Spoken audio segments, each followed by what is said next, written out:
My wife told me, "I'll have an affair if you have an affair." Deal? No, absolutely not a deal. Why would I want to do that? I looked up confused as she shut me up. She said, a couple of rich swingers had offered us $500,000. $500,000 just for one night with each of us separately. I asked, what do we have to do? Sleep with them, dummy.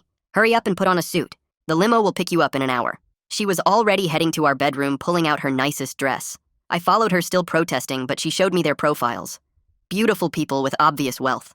Photos from private jets and yachts. The money had already been partially wired as a good faith deposit. $50,000 sitting in our account right now. The rest would come after tonight. We needed this money desperately, but this felt wrong on every level. Zoe kissed me and told me it's just one night, but she didn't know it'd be our last. The first limo arrived at 7 p.m. sharp.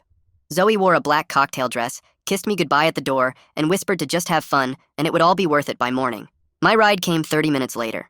Inside, a woman named Liberty was waiting in a red dress that probably cost more than my car. She had perfect teeth and perfect hair and perfect everything. The champagne she poured tasted expensive. I drank it too fast, trying to calm my nerves. She asked if I was excited, and I nodded like an idiot. Asked if I'd done this before, and I shook my head. Asked what I thought of her, and I mumbled something about her being pretty while staring out the window. You and your wife both have amazing bodies, so we figured you two were the perfect couple for us to explore. Liberty refilled my glass and gave me a kiss.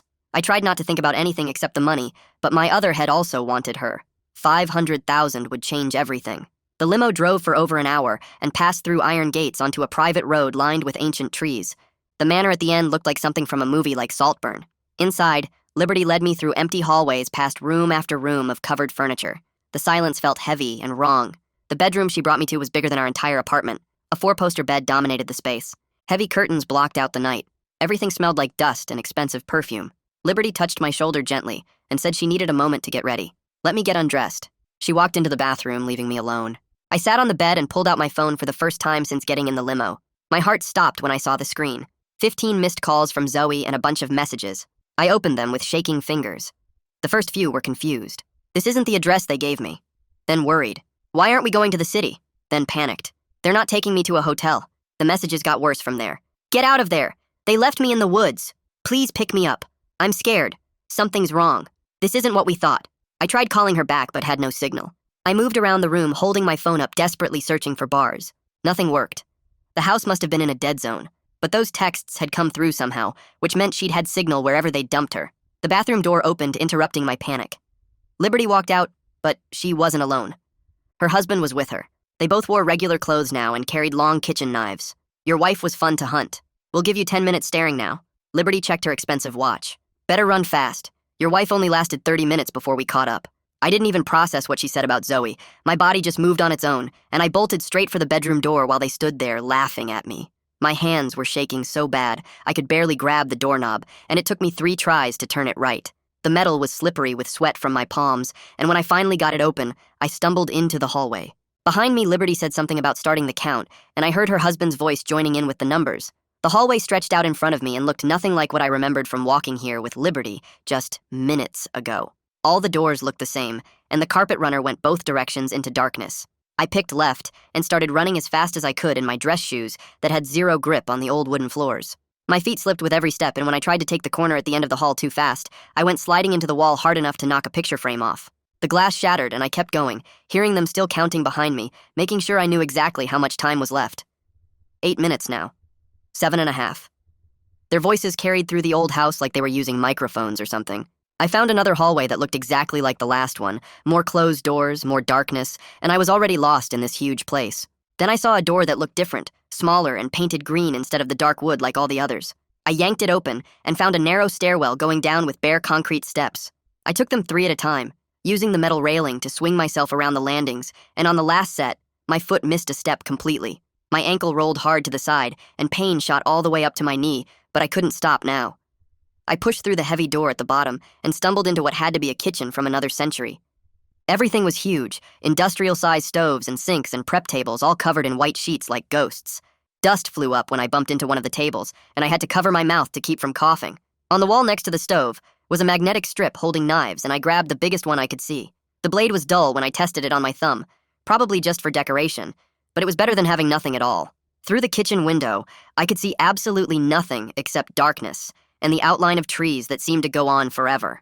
Zoe was somewhere out there in those woods, had been for at least 30 minutes according to what Liberty said. I ran to the back door and grabbed the handle, but it wouldn't budge. There was a deadbolt that needed a key from both sides, and no key anywhere I could see. I pulled out my phone to check for signal again, but still had nothing. Not even one bar. The timer in my head said I had maybe 7 minutes left. Probably less, since I'd already wasted time being lost upstairs. I started checking every door and cabinet in the kitchen, most of them locked or leading to storage rooms full of more covered furniture. Then I found a narrow door that opened into a pantry lined with empty shelves. At the far end was a window about 2 feet wide and 3 feet tall, just big enough for me to squeeze through if I could get it open. The latch was painted over with probably 20 coats of old paint and wouldn't move at all when I tried to turn it. I used the dull knife to start chipping away at the paint, digging into the layers as fast as I could. Paint chips flew everywhere and got in my eyes and mouth. My fingers started bleeding where I was gripping the knife too tight and using too much pressure. After what felt like forever but was probably 2 minutes, the latch finally broke free, and I shoved the window open. Cold air hit my face and I could smell pine trees and wet earth. I went feet first through the window, holding onto the sill until the last second before letting go. The drop was way further than I expected, at least 8 feet, and I landed hard on my already messed up ankle. The pain was so bad I had to bite down on my tongue to keep from screaming. I tasted blood and realized I'd bitten it hard enough to break the skin. I was in some kind of garden area with raised beds full of dead plants and a stone path leading toward the tree line about 50 yards away. My ankle felt like it was on fire, but I had to move. I started running, or trying to run, but it was more like a fast limp with my bad foot barely touching the ground. The grass between the garden and the woods was soaking wet with dew, and my dress shoes had absolutely no grip at all. I went down hard the first time about halfway across, landing face first in the grass and getting a mouthful of dirt. Got back up and kept going. Fell again 10 feet from the trees, this time landing on my hands and knees, ripping my suit pants and scraping my palms raw on something sharp in the grass. By the time I made it into the woods, I was covered in mud and grass stains, and blood from various cuts and scrapes. Once I was in the trees, I stopped for a second to listen and try to figure out where I was. The woods were thick and dark, and went in every direction as far as I could see. Zoe's texts said they'd dumped her somewhere in these woods, but that could be anywhere in what looked like miles of forest. I called out her name as quietly as I could, barely above a whisper, scared that Liberty and her husband would hear me, but more scared of not finding Zoe. No response except the sound of wind in the trees.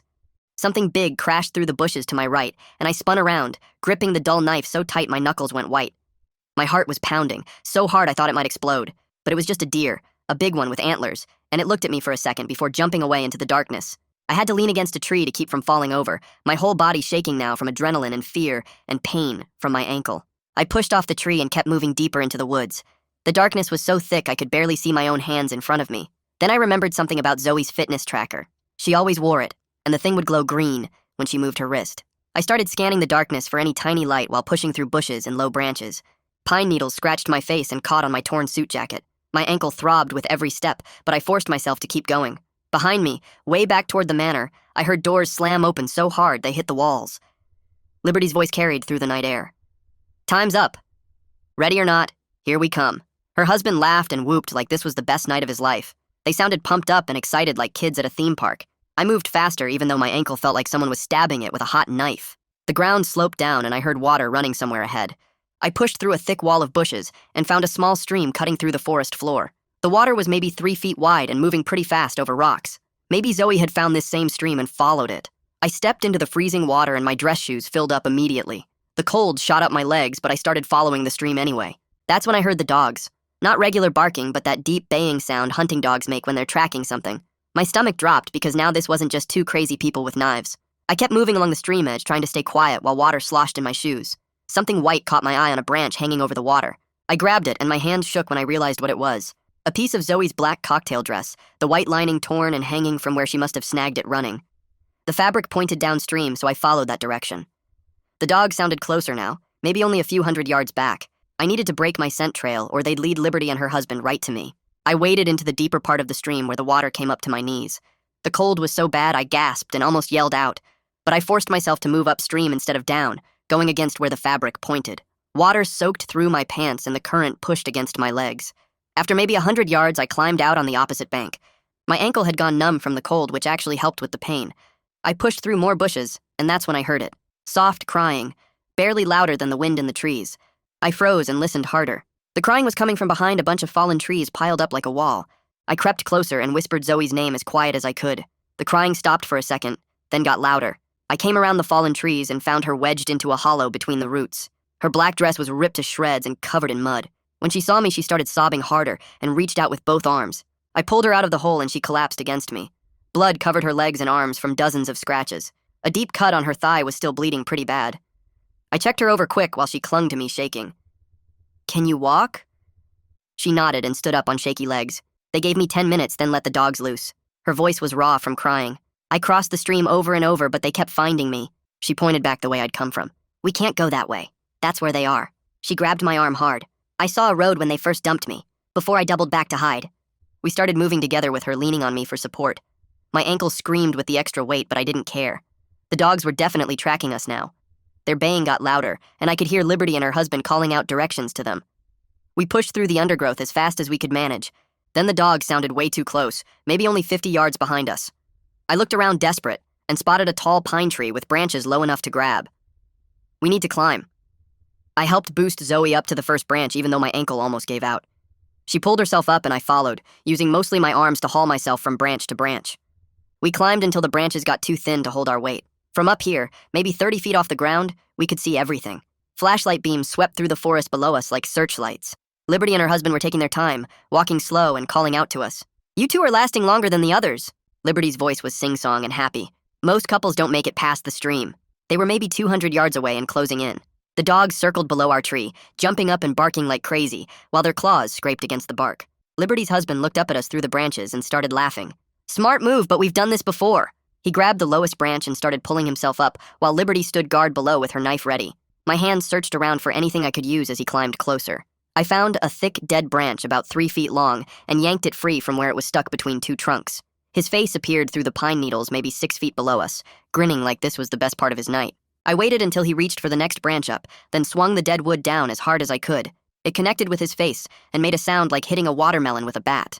He fell backward through the branches, cursing and grabbing at anything to slow his fall before hitting the ground hard. Blood poured between his fingers as he held his nose, and Liberty screamed up at us. "You're going to pay for that!" She knelt beside him, checking his face while he rolled around, groaning. We used their distraction to start climbing down the opposite side of the tree as fast as we could. Zoe went first, and I followed, pine needles scratching our faces and hands as we dropped from branch to branch. We hit the ground running, but only made it about 50 feet before my ankle gave out completely. I went down face first into the dirt and leaves, pain shooting up my legs so bad I wanted to scream. Zoe grabbed my arm trying to pull me up, but I could barely put any weight on my left foot. She wouldn't leave me even when I told her to run. Instead, she ducked under my arm and took most of my weight as we started hobbling together toward where she'd seen the road earlier. Behind us, Liberty's husband was shouting that he was going to make this hurt now, his voice thick and wet from the blood in his nose. The dogs were loose again, and we could hear them crashing through the bushes, getting closer every second. We pushed through a thick wall of bushes and stumbled out onto a narrow paved road. No streetlights, no houses, just empty asphalt stretching in both directions under the stars. Zoe pulled out her phone and held it up, checking for signal. One bar flickered on and off. She typed fast, sending a 911 text with our rough location before the signal died again. We started moving down the road, staying close to the tree line in case we needed to hide again. Every shadow looked like them catching up. Every sound made us freeze and look back. My ankle throbbed with each hop, and Zoe was basically dragging me at this point. Headlights appeared in the distance, coming our way. We moved into the middle of the road, waving our arms like crazy. The car sped up instead of slowing down and swerved around us at the last second, the driver probably thinking we were drunk or trying to rob them. We kept limping along with Zoe, supporting almost all my weight now. Then the dogs burst out of the trees onto the road behind us. Liberty and her husband followed right after. His face was covered in blood that looked black in the darkness, and he walked funny like maybe I'd messed up his balance when I hit him. But he still had that knife, and they were only about 100 feet behind us now. Another set of headlights came around the curve ahead. This time, Zoe didn't wait to see if they'd stop. She stepped right into the middle of the road, forcing the pickup truck to either stop or run her over. The truck's brakes squealed as it came to a stop just a few feet from her. An older guy rolled down his window, already yelling, "What the hell are you doing?" Zoe screamed back that someone was trying to kill us, pointing behind us at Liberty and her husband who were getting closer. The driver looked at us, saw the blood on our clothes and the tears in Zoe's dress, then looked past us at the two people with knives walking toward us with their dogs. "Get in the truck bed, quick!" We scrambled over the tailgate just as Liberty and her husband reached the edge of the road. Liberty put on this perfect smile like she was at a dinner party and called out to the driver, "Those two broke into our house! We caught them stealing!" The driver, who we'd later learn was named Xavier Briggs, looked at our injuries again, then at their knives and hunting dogs. "Well, I'll let the police sort that out then."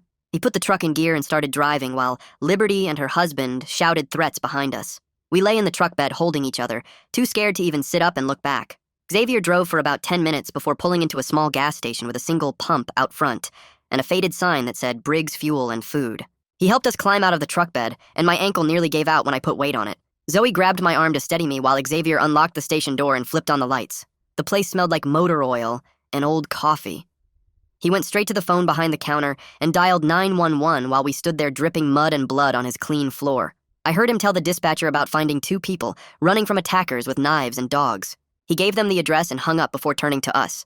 Police will be here in 20 minutes. He walked to the back door and shouted toward a small house behind the station. A woman in pajamas and a robe came running across the yard carrying a first aid kit. Xavier introduced her as his wife Valeria, and she immediately started checking our injuries.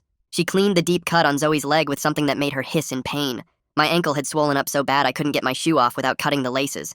Valeria wrapped it tight with an elastic bandage while telling Xavier to get us some water and blankets from the storage room. Once we were sitting on plastic chairs with bottles of water, Zoe completely lost it. She started sobbing and apologizing over and over for making us take the money. She kept saying it was all her fault, and she almost got us killed for $50,000. I pulled her against me with my muddy hands still shaking. We both cried while Xavier stood at the window with a shotgun he'd pulled from under the counter. He kept checking the road like he expected Liberty and her husband to show up any second. 3 police cars pulled into the lot with their lights flashing. The cops came in with their hands on their guns until they saw us sitting there looking destroyed. A tall detective with gray hair introduced himself as Channing Holloway and asked what happened. We tried to explain about the dating app and the money offer, but it sounded crazy even to us. He looked skeptical until Zoe pulled out her phone and showed him the texts about being left in the woods.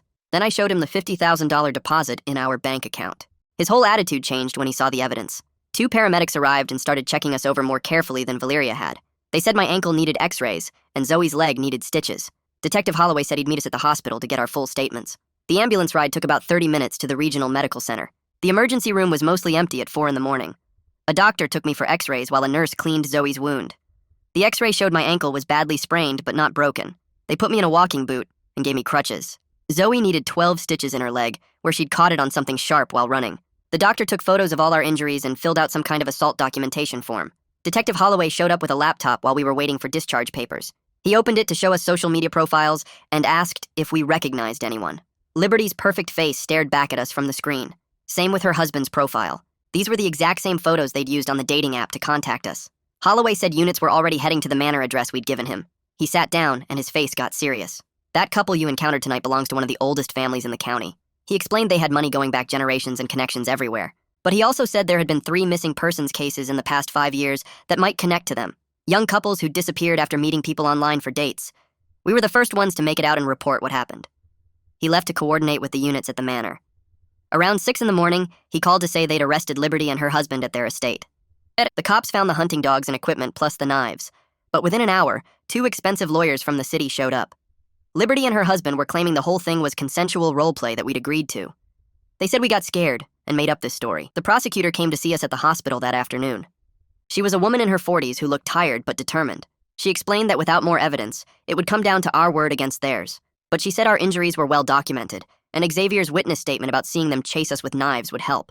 She was going to push for attempted murder charges plus kidnapping and assault. She warned us their lawyers would try to make us look like gold diggers who were trying to extort the rich couple. Xavier and Valeria showed up as we were getting ready to leave. They said they'd been talking and wanted us to stay at their house for a few days. We were too scared to go back to our apartment since Liberty and her husband knew where we lived.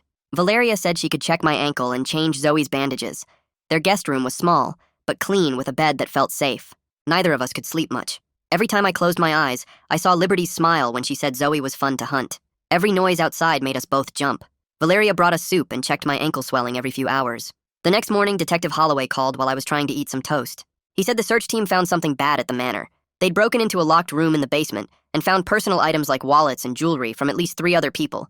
The items were old, some going back years. He said DNA testing would take time, but it looked like Liberty and her husband had done this before. The other victims were never found. My stomach turned and I dropped the toast on the floor. Zoe heard me gasp and came over to listen. Holloway said they were treating this as a serial case now, and we were lucky to be alive. After he hung up, we just sat there staring at nothing. Our bank account still showed the $50,000 when I checked it on my phone, but Holloway had warned us it would be frozen as evidence. We were broke again, but at least we were breathing. Zoe climbed into my lap and we held each other for hours without saying anything about what almost happened. Xavier knocked and brought us sandwiches, but we couldn't eat. The next day, our phones started ringing nonstop. Somehow the media had picked up the story, and every reporter in the state wanted to talk to us. The news was calling it a story about wealthy predators hunting desperate people for sport. Liberty's family released a statement through their lawyer calling us gold diggers trying to extort them.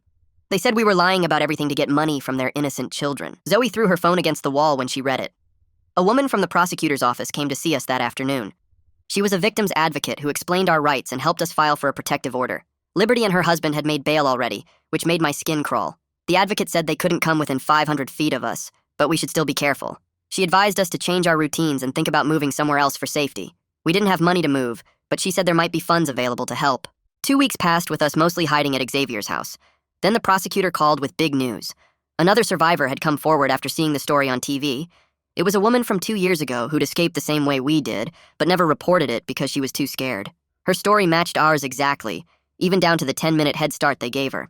The prosecutor said this changed everything and made the case much stronger. She'd been living in another state but was willing to testify. The grand jury met 3 weeks after that. We had to go to the courthouse and tell our story again, to a room full of strangers.